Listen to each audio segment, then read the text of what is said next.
اللہ نے بہت اہتمام سے ذکر کیا ہے وہ داؤد علیہ السلام اور سلیمان علیہ السلام ہیں. انبیاء تو درمیان میں اور بھی آئے ہیں، لیکن جن پیغمبروں کا اللہ نے بہت اہتمام سے ذکر کیا قرآن مجید میں وہ کون سے ہیں؟ داؤد علیہ السلام اور سلیمان. حضرت زکریا علیہ السلام بعد میں آئے ہیں. داؤد علیہ السلام اور سلیمان علیہ السلام کی جو تاریخ شروع ہوتی ہے، یہودیوں میں ان دونوں پیغمبروں کو بہت اہمیت حاصل ہے. اس کی وجہ یہ ہے کہ ان دونوں پیغمبروں کے ذریعے اللہ نے فلسطین میں بیت المقدس میں یہودیوں کی بہت بڑی خلافت قائم کی تھی، جو بہت عرصے چلی ہے، اور جس پر اہل یہود کو آج بھی ناز ہے، اور اسی وراثت کی بحالی کی کوشش میں لگے ہوئے ہیں، اور پھر اس کے لیے سازشیں بھی کر رہے ہیں اور کیا کیا کر رہے ہیں. داؤد علیہ السلام کی تاریخ یہاں سے شروع ہوتی ہے کہ موسیٰ علیہ السلام کے بعد ایک نبی تھے جنہوں نے بنی اسرائیل کو جہاد کا حکم دیا، بلکہ بنی اسرائیل خود کہتے تھے کہ آپ ہمیں اللہ کے راستے میں لڑنے کا حکم دیں تاکہ ہم ملک فتح کریں. تو ان نبی نے کہا کہ هل عصیتم ان کتب علیکم القتال الا تقاتلوا، تم ابھی کہہ تو رہے ہو لیکن امید یہ ہے کہ جب اللہ جہاد کا حکم دے گا تو تم کرو گے نہیں، کہ تمہاری نالائقیاں مشہور ہیں. قالوا وما لنا الا نقاتل فی سبیل اللہ وقد اخرجنا من دیارنا وابنائنا، کہنے ہم پہ ظلم ہوا ہے، ہم کیوں نہیں جہاد کریں گے بھائی. لیکن جب فرض ہو گیا فلما کتب علیہم القتال تولوا الا قلیلا منہم، جب فرض ہوا تو تھوڑے لوگ رہ گئے، باقی سارے بھاگ گئے. اس لیے خود سے اپنے اوپر آزمائشیں نہ مانگا کرو، خود سے اللہ سے عافیت ہی مانگنی چاہیے. تو اس قوم کا واقعہ یہ ہوا کہ نبی نے ان سے کہا کہ اللہ نے جہاد فرض کر دیا ہے اور تم پر طالوت کو اللہ نے امیر بنایا ہے. طالوت کوئی تھے بنی اسرائیل میں طالوت نام کے، تو ان کو اللہ نے تم پر امیر بنایا ہے. قالوا انا یکون لہ الملک علینا، کہنے لگے یہ کیا بات ہے، یہ والا امیر ہمیں قبول نہیں ہے، یہ والا امیر ہمیں قبول، بول لینا بہت تو ہلکی ہو گئی یہ تراویح، اب تھوڑی تھکاوٹ ہوتی ہے اتنی. یہ والا امیر نہیں چلے گا. کیوں نہیں چلے گا بھائی؟ جو لوگ فسادی ہوتے ہیں نا، فسادی، ان کو ہر چیز پہ اعتراض ہوتا ہے. ہر مسجد میں بھی ہوتے ہیں ایسے، ہر دفتر میں بھی ہوتے ہیں، ہر مدرسے میں بھی ہوتے ہیں، ہر اسکول میں بھی ہوتے ہیں، ہر یونیورسٹی میں بھی ہوتے ہیں، ہر ملک میں بھی ہوتے ہیں، ہر اسمبلی میں بھی ہوتے ہیں، ہر جگہ ہوتے ہیں. کوئی بھی آرڈر دیا، شریف لوگ کہتے ہیں آنکھ بند کر کے مان لو بھائی کس کا آرڈر ہے؟ امیر کا آرڈر ہے، اس کی ذمہ داری ہے کہ یہ مستحق ہے یا نہیں ہے. اور جو شرارتی ہوتا ہے وہ کیا کرے گا؟ نہیں، کیوں یہ کیوں بھائی؟ تمہاری جب فیلڈ نہیں ہے، تمہارا کام نہیں ہے تو اس میں ٹانگ مت اڑاؤ، جس کا کام ہے صرف اس کو کرنے دو. یہ ہر جگہ ہوتے ہیں. یہ کیوں ہو رہا ہے، یہ کیوں ہو رہا ہے، یہ پنکھا یوں کیوں گھوم رہا ہے، یوں کیوں نہیں گھوم رہا ہے. یہ جو جس کا کام ہے. اب آپ نے گھر میں پلمبر کو بلایا اور وہ الیکٹریشین کے کام میں کیڑے نکالنے لگے تو میرا گلا بہت ہی بیٹھ گیا، دعا کرو کھل جائے. یہ بالکل جو ہے نا آواز ہی نہیں نکل رہی ہے. تو ابھی امید ہے عید کا چاند نظر آ کے انشاءاللہ صحیح ہونا شروع ہو جائے گا، کیونکہ جب تک بولنا بند نہیں کریں گے تو یہ گلا رپورٹ ہی ہے، واللہ عالم. تو یہ جو ہے نا، اب گھر میں آپ نے الیکٹریشین کو بلایا، پلمبر کو بلایا، اور وہ الیکٹریشین کے کام میں کیڑے نکالنا شروع کرے. الیکٹریشین کو غصہ آئے گا کہ نہیں آئے گا؟ بھائی تو پلمبر ہے، تجھے نل کا جوڑنے کے لیے بلایا ہے، تو یہ کیوں کہہ رہا ہے یہ جس نے بٹن لگایا ہے صحیح نہیں لگایا. تو یہ یاد رکھو ایسے فسادیوں سے. اسی طرح علماء کے بیان میں بھی کیڑے نکالنے والے ہوتے ہیں. اچھی بھلی بات چل رہی ہے، کچھ نہ کچھ نکال دو. اب اتنے وضاحتی بیانات تو نہیں دیے جا سکتے نا. میرا وہ کلپ چلا ہے، اس میں میں نے یہ بیان میں کہا کہ بھائی جو زنا سے بچنے کا اور برائی سے بچنے کا علاج محاسب و مراقبوں میں یا تبلیغ میں نہیں ہے، اس کا علاج نکاح میں ہے. اور یہ سوچ قوم لوط علیہ السلام کی ہے. اب وہ یہ جو میں نے بات کی نا، یہ سوچ قوم لوط کی ہے، وہ پچھلے بیان سے اگر کنیکٹ ہوگی تو وہ سمجھ میں آئے گی. شارٹ کلپ میں تو آدھی بات آتی ہے، آدھی رہ جاتی ہے. اب اس پہ لوگ کہہ رہے ہیں کہ کیا مطلب، محاسبے مراقبے کرنا لوط علیہ السلام کی قوم کا کام ہے، تبلیغ میں نکلنا لوط علیہ السلام کی قوم کا کام ہے. ارے بھائی کامن سینس استعمال کرو کہ بیان کرنے والا اتنا بے وقوف تو نہیں ہے نا کہ وہ محاسبوں مراقبوں کو قوم لوط کا کام کہہ رہا ہو. اللہ کے بندو، خود بھی تو تھوڑی سی سینس استعمال کرنی چاہیے. اور بیان کرنے والا اتنا بے وقوف بھی نہیں ہے کہ وہ خانقاہوں کے خلاف بولے یا تبلیغ کے خلاف بولے. وہ اتنی بڑی بات ممبر پہ بیٹھ کے کہے گا کہ تبلیغ والے غلط ہیں اور خانقاہ والے غلط ہیں. اس بیان کا مطلب سمجھنے کی کوشش کرو کہ وہ کہنا کیا چاہ رہا ہے. تھوڑی سی سینس استعمال کرو گے تو سمجھ میں آ جائے گا، ورنہ بیٹھ کے کیڑے نکالتے رہو گے تو نکلتے رہیں گے. وہ بیان کرنے والا یہ بتا رہا ہے کہ نکاح سے دور بھاگنا کس کی سوچ ہے؟ لوط علیہ السلام کی قوم کی سوچ ہے. اور اللہ نے نکاح یعنی جو برائیوں کا علاج ہے، جو نکاح نہ کرنے سے برائیاں پیدا ہوتی ہیں، ان کا علاج کس میں رکھا ہے؟ نکاح میں رکھا ہے. باقی تبلیغ کی اہمیت کم نہیں ہو جاتی اس سے، خانقاہوں میں محاسبوں مراقبوں کی اہمیت کم نہیں ہو جاتی. ایک صاحب نے یہ اعتراض کیا، اتنی کم عمری میں لوگوں کو شادی کی ترغیب دے رہے ہو، کیا کوئی مولوی اپنی بیٹی دینے کے لیے تیار ہے کسی 14 یا 15 سال کے نوجوان کو؟ دیکھو یہ کیسا طنز مار رہے ہیں. یعنی آپ کہہ رہے ہیں کہ 15 سال یا 14 سال میں لڑکے کی شادی کرو، تو کیا کوئی مولوی اپنی بیٹی دینے کے لیے تیار ہے؟ تو بھائی بیٹی دینے کے اصول الگ ہیں اور کسی سے نکاح کرنے کے اصول الگ ہیں. جو بھی اپنی بیٹی دینا چاہتا ہے اس کو شریعت نے پوری اجازت دی ہے کہ وہ یہ دیکھے کہ یہ 15 یا 16 سال کا اس عورت کو، اس لڑکی کو، بیوی کو رکھ سکتا ہے یا نہیں رکھ سکتا. یہ دینے کے اصول ہیں. اگر 15 سال کا نوجوان رکھ سکتا ہے تو یقیناً دینا چاہیے، اس کو یقیناً دینا چاہیے. اس میں یہی تو میں کہنا ہوں، یہی تو سمجھا رہا ہوں. لیکن اگر وہ یہ سمجھتا ہے کہ نہیں رکھ سکتا تو 15 کیا 45 سال والے کو بھی نہیں دی جائے گی. دوسری بات یہ کہ ہم نے تو ان نوجوانوں کو ترغیب دی ہے جن کو رشتہ مل رہا ہو 14-15 سال کی عمر میں. نہیں مل رہا تو پھر تھوڑی ہم نے اسے کہا کہ نکاح کرو. جب مل ہی نہیں رہا تو کہاں سے کرے گا؟ تو یہ سب باتیں ہوتی ہیں کامن سینس کی. لیکن لوگ کیا کرتے ہیں، تو مجھ سے بہت لوگوں نے کہا اس پہ وضاحتی بیان دے. میں نے کہا پھر وضاحتی کا مطلب تو ہر بات پہ وضاحتی تو عجیب سا بن جائے گا. وہ تو پھر وہی ایک لطیفہ ہے نا، چلے چھوڑیں، بات سے بات نکلے گی. یہ تو ایک اتفاق سے وضاحتی بیان آ گیا یہ مسئلہ سمجھانے کے لیے، ورنہ ایسا نہیں ہوتا. ہاں کوئی واضح غلطی ہو کسی سے تو بدگمانی ہے. وہی جنید جمشید بیچارے کا جو حشر ہو گیا تھا، اس کی زبان سے ایک لفظ نکل گیا. اب اس کا حل یہ کہ بھائی زبان لڑکھڑا گئی، غلطی ہے، سوری کر لے. اس نے سوری کر لی، بات ختم ہو گئی. اس کے پیچھے بندوق لے کے پڑے رہا، جنازے میں بھی معاف نہیں کیا اور اب تک معاف نہیں کیا اس کو. ایک بندہ پرسوں میرے پاس آیا اور کہنے لگا میرے علاقے میں ایک دیندار نمازی آدمی ہے، کہہ رہے جنید جمشید معاذ اللہ یہ تھا اور یہ تھا، اور اس کو گالیاں دینا شروع کر دی. کہہ رہا میں تو اس کو گریبان سے پکڑ کے ٹھکائی لگانے لگا تھا. تو مرنے کے بعد بھی اس کو معاف نہیں کیا. تو کسی کی بات کا مطلب سمجھا کرو کہ کہنا کیا چاہ رہا ہے وہ. میں خود ان خانقاہوں سے نکل کے آیا ہوں، میں خانقاہوں کے خلاف بولوں گا تو میں اپنا کردار مشکوک کر رہا ہوں. میرا یہ نظریہ ہے کہ اس زمانے میں کسی بزرگ سے اصلاحی تعلق قائم کیے بغیر اصلاح ممکن نہیں ہے. یہ جتنے نئے نئے فتنے پیدا ہو رہے ہیں نا، یہ سب اس لیے کہ ان کے کسی بزرگ سے اصلاحی تعلق نہیں ہوتا، ان کا کوئی سرپرست نہیں ہوتا، روحانی پیشوا نہیں ہوتا. یہ بے لگام اونٹ ہوتے ہیں. شتر بے مہار ہوتا ہے نا، بے لگام اونٹ، جدھر منہ اٹھائے گا وہاں کو چرنا شروع کر دے گا. اصلاحی تعلق ہوتا ہے، کسی سلسلے سے جڑا ہوا ہوتا ہے، کسی بزرگ سے بیعت ہوتا ہے. اور بزرگ بھی متبع سنت ہوں، روحانی والے نہیں ہوں، بزرگ ہوں، باقاعدہ متبع سنت ہوں. تو ان سے بیعت کی برکتیں ہوتی ہیں، ان سے اصلاحی تعلق کی برکتیں ہوتی ہیں. ہم اگر کسی بزرگ سے بیعت نہ ہوتے تو آج جو ہم سے ٹوٹا پھوٹا لنگڑا لولا دین کا کام ہو رہا ہے یہ تھوڑی ہوتا.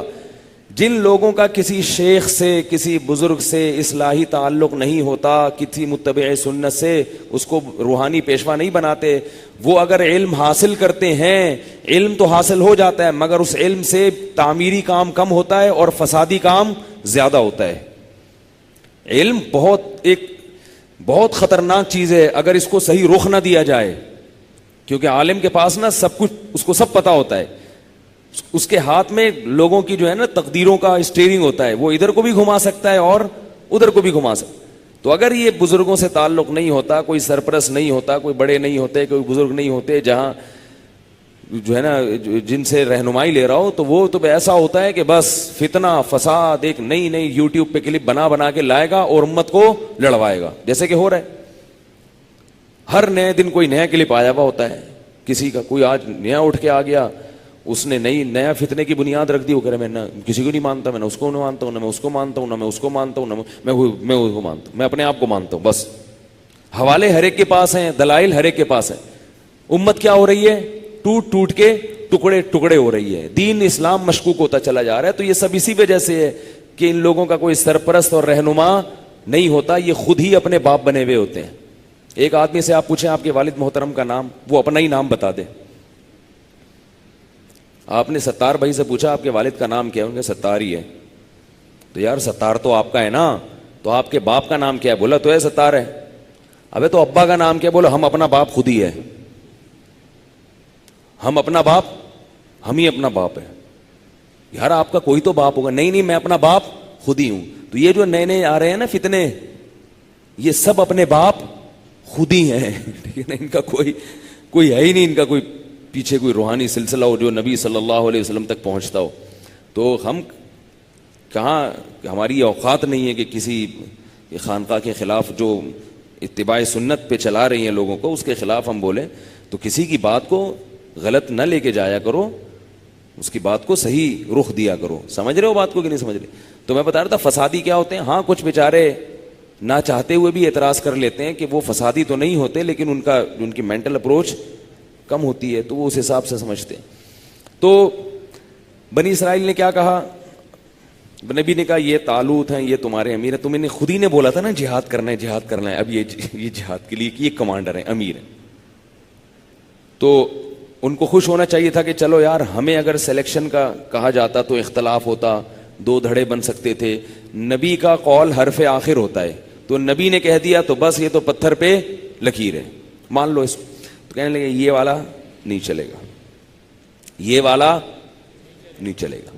کیوں بھائی یہ کیوں نہیں چلے گا؟ کہہ رہے ہیں نحن احق بالملک منہ، ہم میں سے جو فلاں چند لوگ ہیں نا یہ زیادہ حقدار ہیں۔ ولم یؤت سعۃ من المال، اور اس میں سب سے بڑا فالٹ یہ کہ یہ غریب آدمی ہے۔ ہم پیسے والے ہیں اور یہ کیا ہے؟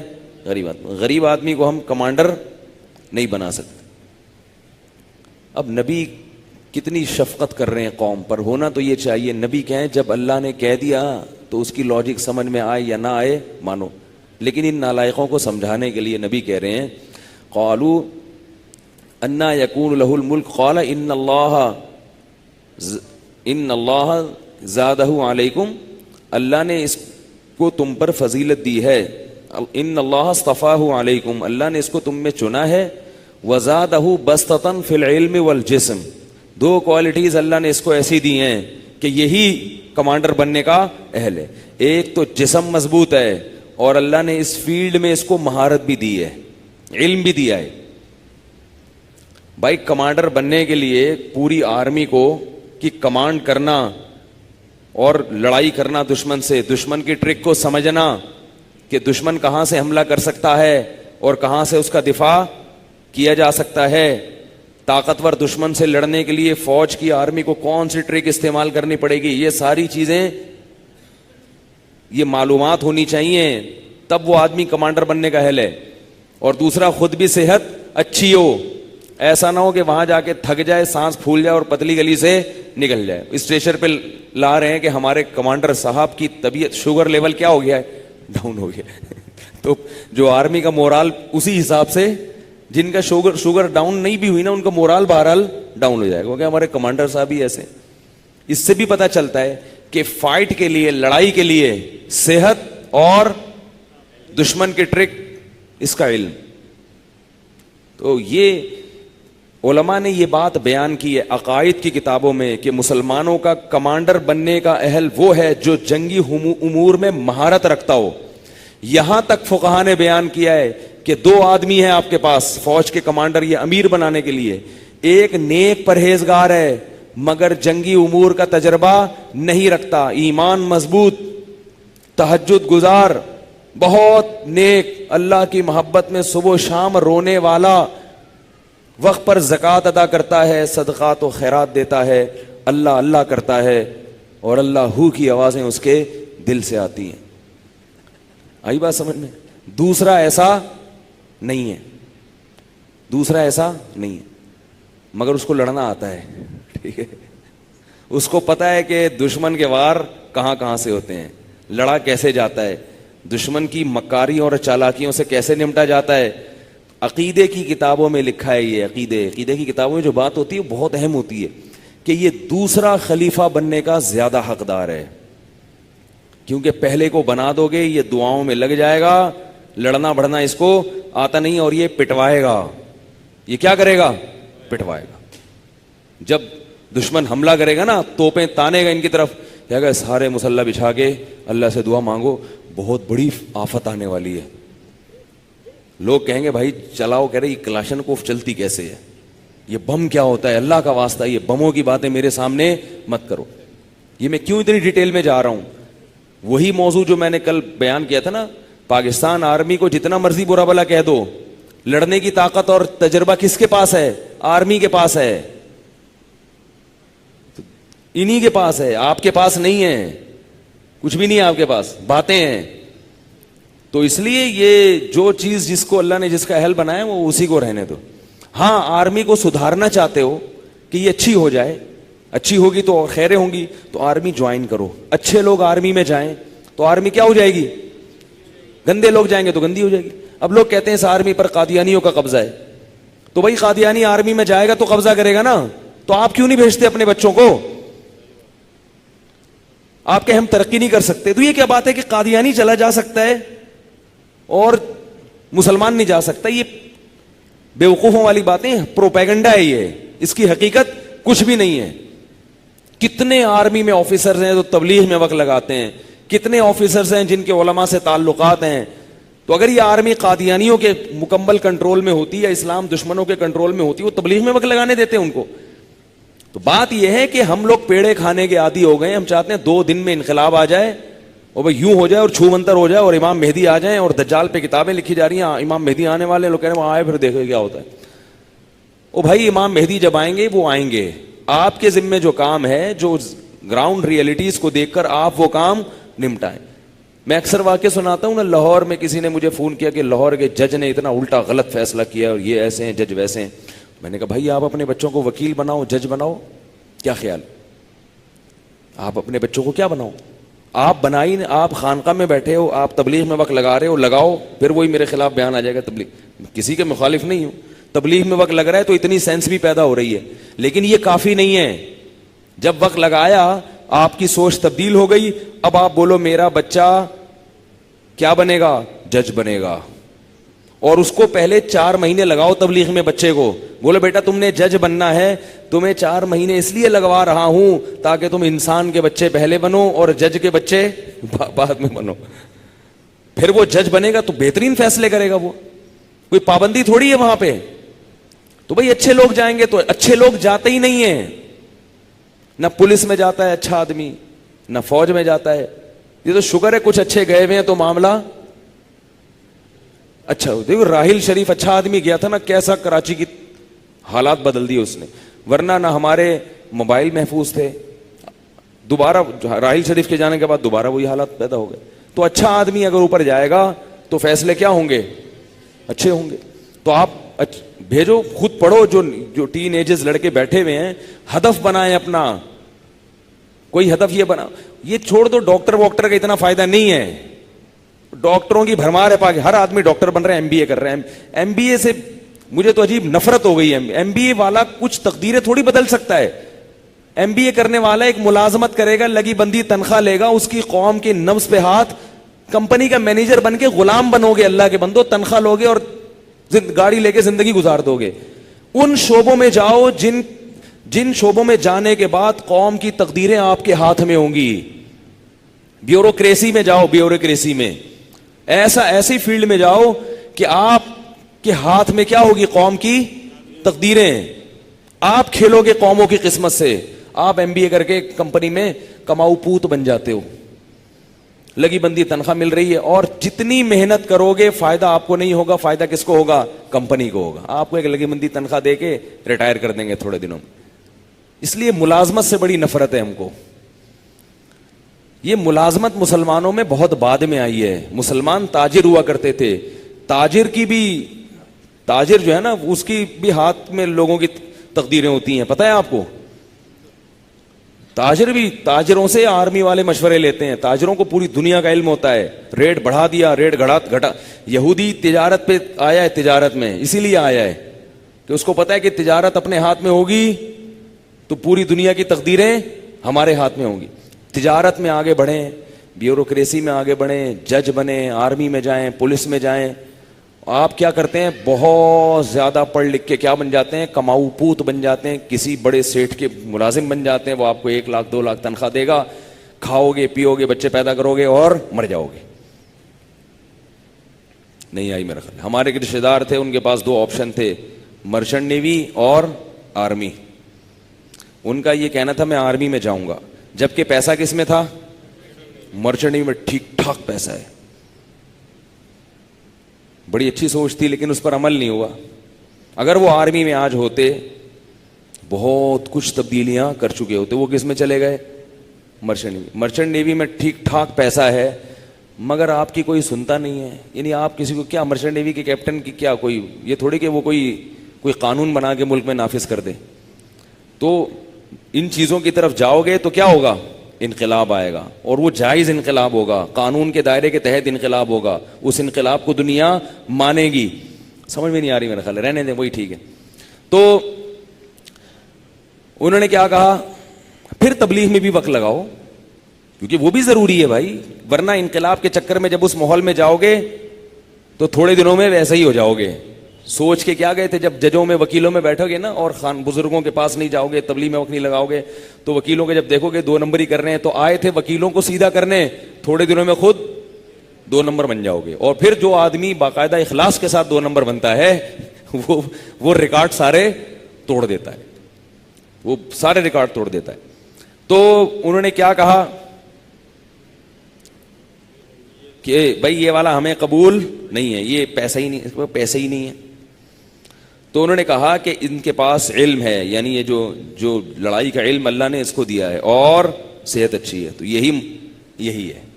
پھر کیا ہے اس کا مطلب؟ تقوی کی نفی نہیں ہے. تقوی کے بغیر تو اللہ کی مدد نہیں آتی. بتانا یہ مقصد ہے کہ صرف تقوی نہیں ہے, ظاہری اسباب اختیار کرنا جو دنیا میں کامیابی کے ہیں وہ ضروری ہیں, وہ بھی اتنے ہی ضرور, بلکہ تقوی کا حصہ ہیں وہ.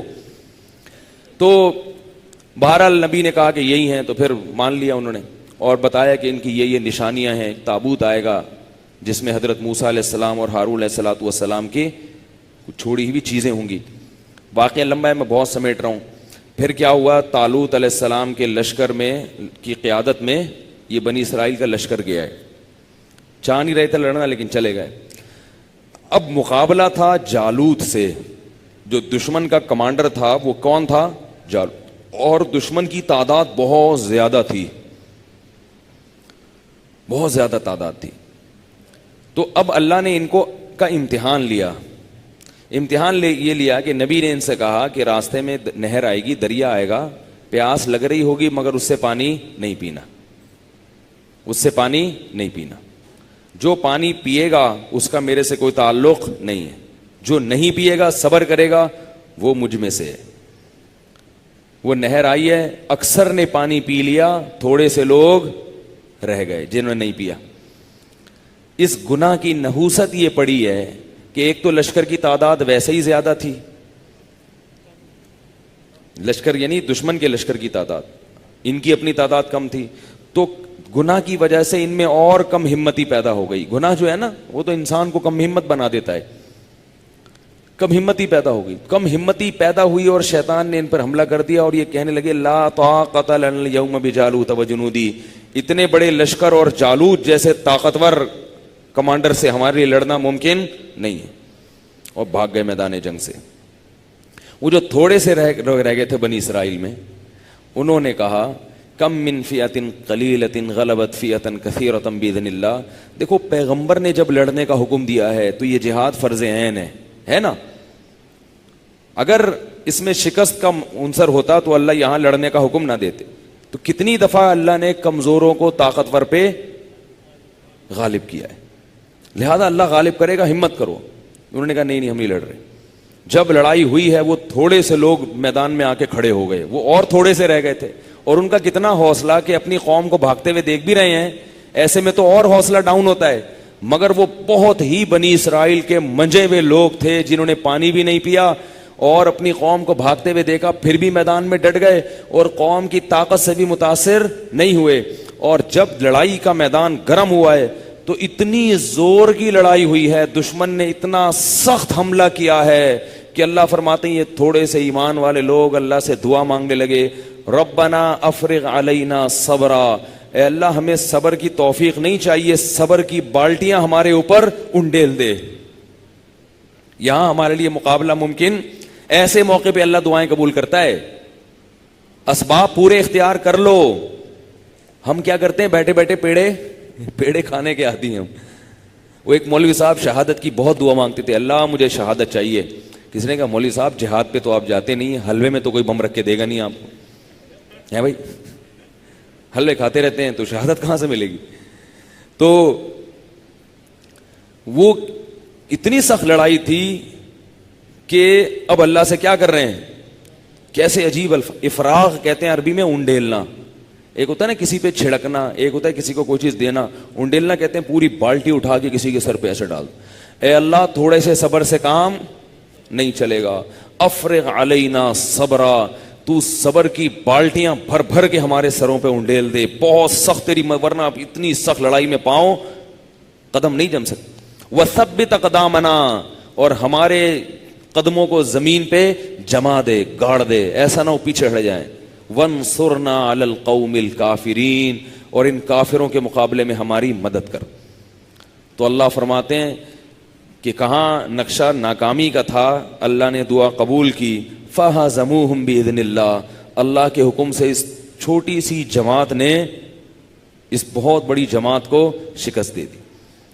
اور اس چھوٹی سی جماعت میں داؤد نام کے جو بنی اسرائیل کے تھے جن کو ابھی تک نبوت نہیں ملی تھی, انہوں نے اور زیادہ بہادری دکھائی ہے. ویسے تو یہ تھوڑی سی جماعت بہت بہادر اور اللہ کے خوف سے ڈرنے والی.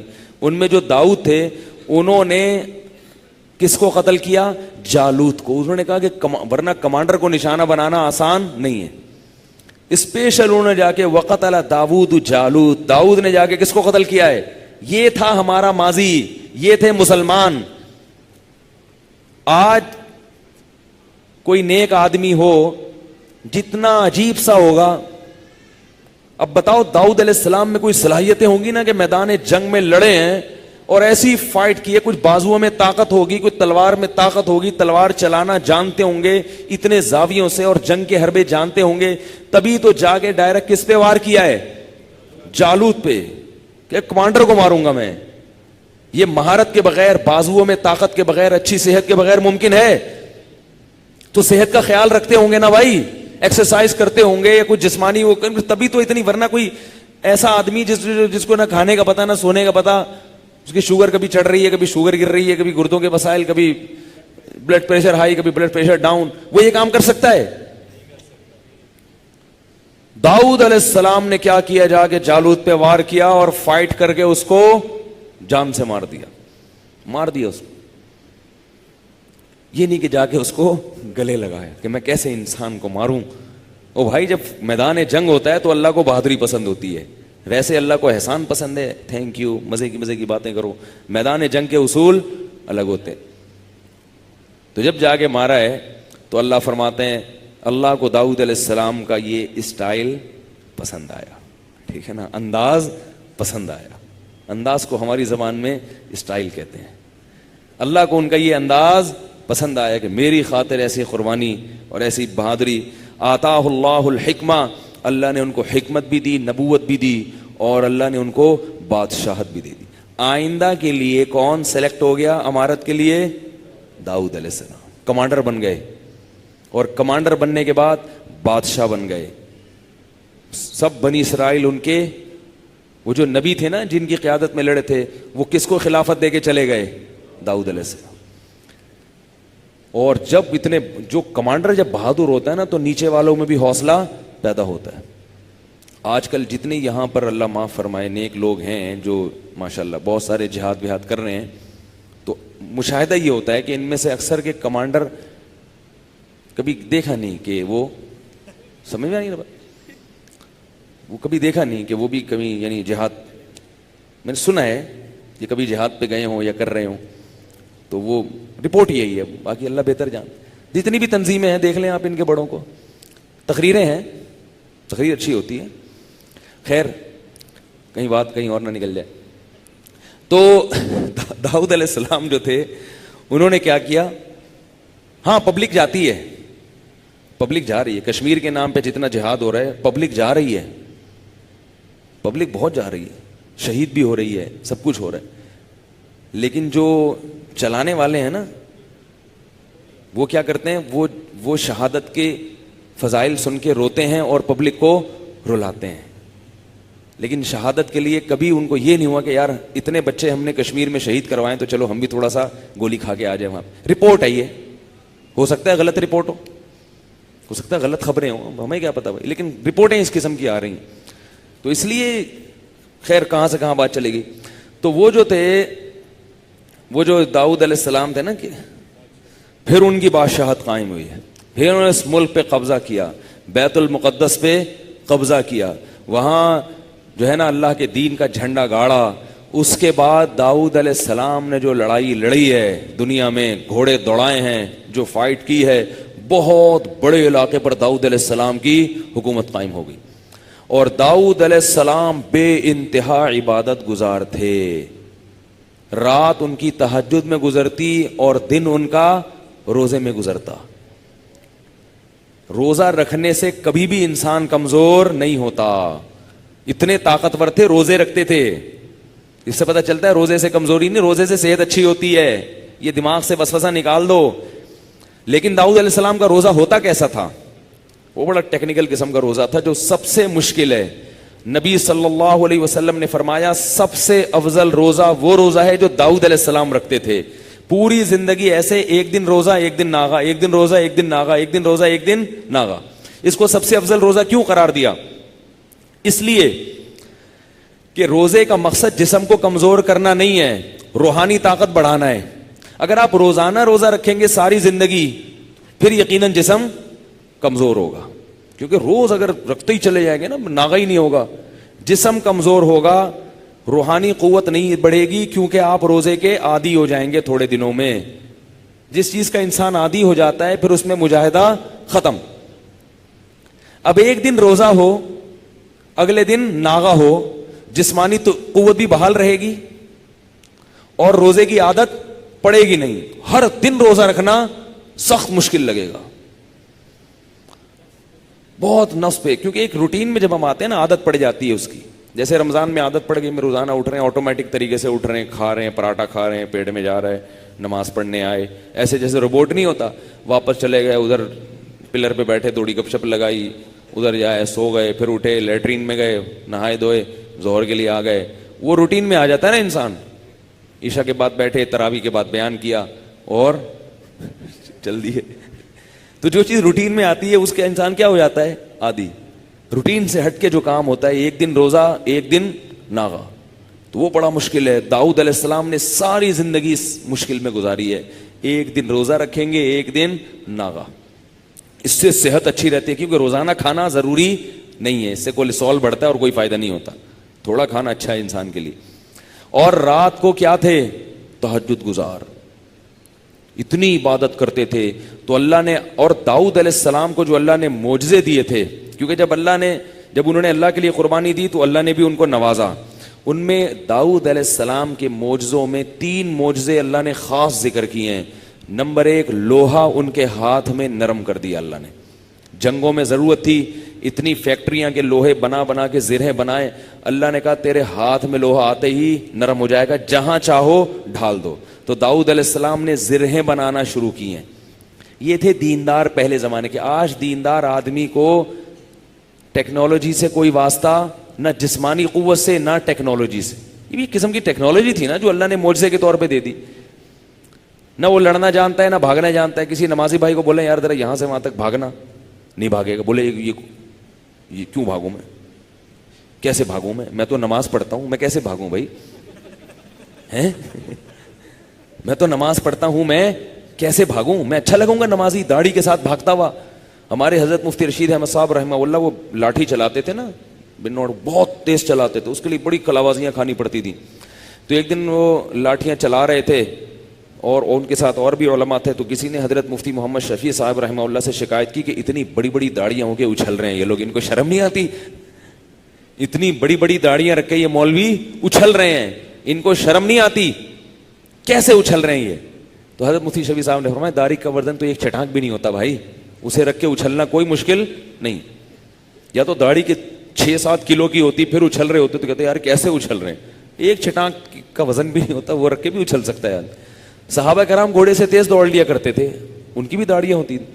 تو یہ دماغ سے نکال دو, داڑھی والے کو, نمازی آدمی کو دوسرے سے زیادہ چست ہونا چاہیے.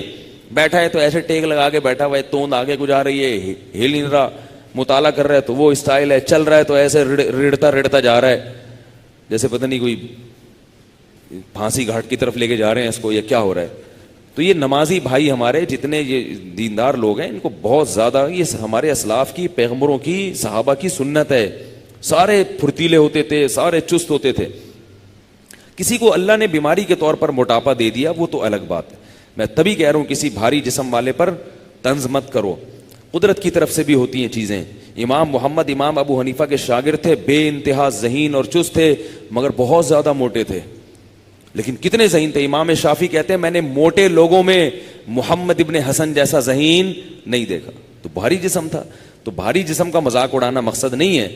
مذاق اڑانا کس کا مقصد ہے؟ سست لوگوں کا. سمجھ رہے ہو بات کو؟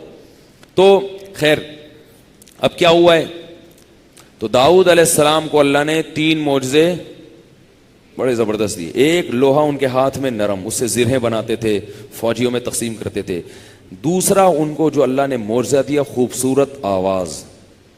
اتنی خوبصورت آواز تھی داؤد علیہ السلام کی کہ جب وہ تلاوت فرماتے زبور کی, اور ان کو اللہ نے کتاب بھی دی زبور, جب تلاوت کرتے تھے تو پرندے آ کے جمع ہو جایا کرتے تھے. پرندے جمع ہو جاتے تھے غول کے غول. اور 4 معجزے دیے جو بڑے بڑے معجزے.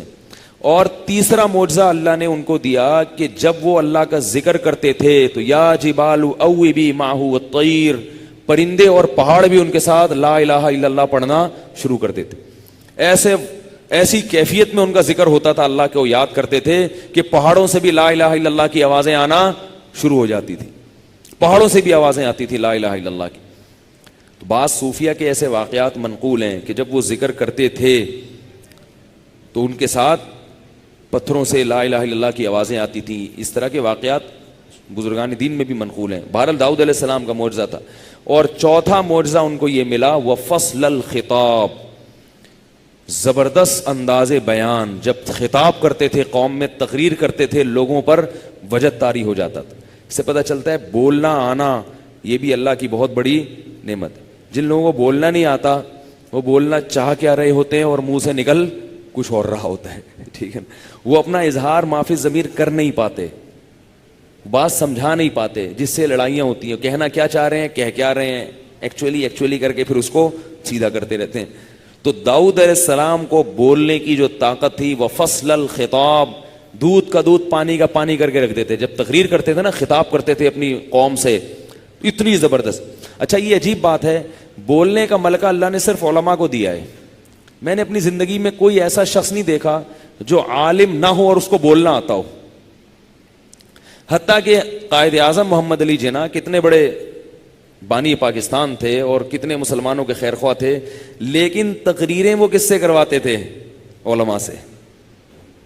جلسوں میں, ان کے بہت سارے جلسوں میں جو تقریریں کی ہیں وہ کس نے کی ہیں؟ بولنا کس کو آتا تھا؟ ان کی سپیچ ہوتی تھی, بڑی مہذب ہوتی تھی, مگر جو ہوتا ہے نا خطابت کے جوہر دکھا دینا اور لوگوں کو گرما دینا, یہ کس کا کام ہے؟ یہ اللہ نے ہمیشہ سے علماء کو یہ ملکہ دیا ہے. تو کیونکہ اللہ ان سے تبلیغ کا کام لیتا ہے نا, تو ان کو بولنے کا سلیقہ سکھا دیتے ہیں اللہ تعالیٰ. تو یہ داؤد علیہ السلام کا کام تھا. اب داؤد علیہ السلام کی خلافت پھیلتی پھیلتی کہاں تک چلی گئی. اللہ فرماتے ہیں کہ داؤد علیہ السلام کو ہم نے, داؤد علیہ السلام کے بہت بیٹے تھے, سینکڑوں تھے, کیونکہ داؤد علیہ السلام نے 700 شادیاں کی تھیں. اگرچہ رمضان میں ایسی باتیں نہیں کرنی چاہیے, لوگ ایک میسج آیا تھا کسی کا کہ یہ رمضان میں آپ کس قسم کی شادیوں کی باتیں کرتے ہیں, لیکن بہرحال داؤد علیہ السلام نے تو رمضان میں کی تھی یا شوال میں کی تھی, مجھے پتہ نہیں ہے. ٹھیک ہے, تو باندیاں بہت تھیں. تو تبھی یہودیوں نے, اللہ معاف فرمائے, اپنے ہی پیغمبر کو, ان میں سے بعض لوگوں نے معاذ اللہ عیاش لکھا ہے, نقل کفر نباشت. کیا لکھا ہے؟ معاذ اللہ عیاش تھے. تو یہ ایسے نالائق ہیں, اپنے پیغمبروں پر بھی تہمت, پیغمبروں کو بھی, تو یہ اپنے پیغمبروں کو معاف نہیں کیا, ہمارے پیغمبر کو کیسے معاف کریں گے یہ؟ تو اس لیے ان لوگوں سے زیادہ فری ہونے کی ضرورت نہیں ہے. تو ان کے پاس وسائل تھے, قوت اتنی تھی, طاقت اتنی تھی, تو وہ 700 کے 7000 بھی رکھ لیتے. دوسری بات یہ کہ آپ سے پیسے لے کے تھوڑی کیے تھے انہوں نے, جو آپ کو اعتراض ہو رہا ہے بھائی, جو کہنا یہ انہوں نے اتنی کیوں کی تھی, تو بھائی تم سے پیسے لے کے کی تھی. بھائی ان عورتوں کو اعتراض ہونا چاہیے نا, کہ وہ کہہ رہی ہم پہ 700 سوکنے, وہ کہہ رہی ہیں, وہ عورتیں کہہ رہی ہیں کہ داؤد علیہ السلام جیسے جوان, خوبصورت اور اتنی زبردست آواز, تو عورت 700ویں نمبر پر بھی ان کی سوکن بننا قبول کر رہی ہے, اور پچھلی والی نہیں بھاگ رہی. وہ کہہ رہی ہمیں ان سوکنوں کے ساتھ بھی یہ داؤد قبول ہیں, تو آپ کو کیوں تکلیف ہو رہی ہے بھائی؟ ایک دفعہ کیا ہوا, کسی نے کسی مولوی صاحب پہ طنز مارا, ابے یہ کیا شادیاں وادیاں کر رہے ہیں یار, ابھی دوسری بھی نہیں تیسری بھی کر لی. تو اس نے کہا کہ آپ سے پیسے لے کے کیے انہوں نے, تو اپنے پیسوں پہ کر رہے ہیں, تو آپ کو کیوں تکلیف ہو رہی ہے؟ تو عجیب بات ہے یہ جو لوگ نبی صلی اللہ علیہ وسلم پہ اعتراض کرتے ہیں نا کہ اتنی عمر میں 9 سال کی جوان لڑکی سے نکاح کیا, تو بات یہ ہے کہ حضرت عائشہ کو جب تکلیف نہیں تھی, وہ خوش تھی اس شادی پہ, تو پھر آپ کو پیٹ میں مروڑ کیوں ہو رہا ہے؟ بھائی آپ کہتے ہو بچی پہ ظلم ہو, تو وہ کہہ رہی میں نے تو اس سے اچھا رشتہ ہی نہیں کوئی کائنات میں. تو جب وہ خوش ہیں, میاں بیوی خوشی ہنسی خوشی زندگی گزر رہی ہے ان کی, تو کسی یہودی کو کیوں تکلیف ہو رہی ہے, یا آپ کیوں پریشان ہو رہے ہیں؟ غامدی صاحب نے تو اس اشکال کا جواب دینے کے لیے نا 19 سال عمر بنا دی, کہ نہیں جی 9 سال نہیں تھی, امی عائشہ کی عمر 19 سال تھی, کھینچ تان کے کر دیا. لیکن انگریز 19 سال پہ بھی خوش نہیں ہوگا, کیونکہ 50 سال کی عمر میں کسی 19 سال کی لڑکی کی شادی 50 سال سے کی جائے تو ہمارے عرف میں اس کو بھی معیوب سمجھا جاتا ہے. تو بیچارے کوشش میں کر رہے ہیں کہ انگریز خوش ہو جائیں, لیکن وہ انگریز پھر بھی خوش نہیں ہوگا. اس لیے جو جیسا ہے نا اس کو ویسے ہی رہنے دو. عربوں میں رواج تھا کم عمر لڑکیوں کی شادی بڑی عمر کے لوگوں سے ہوتی تھی, اور آج بھی رواج ہے, اور اسلام میں اس کو معیوب نہیں سمجھا گیا. وجہ اس کی یہ ہے کہ کم عمر کی لڑکی کی شادی جب بڑی عمر کے آدمی سے ہو رہی ہے, تو اس بڑی عمر کے آدمی میں کوئی ایسی کوالٹی ہوتی تھی جس کی وجہ سے اس کی عمر کو اگنور کیا جاتا تھا. سمجھ میں نہیں آ رہی بات میرے خیال؟ بھائی اس میں کوئی ایسی کوالٹی تھی, ورنہ خامخواہ میں کوئی یہ کام تھوڑی کرے گا, خامخواہ میں تھوڑی کرے گا یہ کوئی کام. اس میں کوئی کوالٹی, وہ پیغمبر تھے. اسی طرح بعض دفعہ ایسے ہوتا ہے کہ اور کوئی کوالٹی ہوتی ہے اس کے اندر.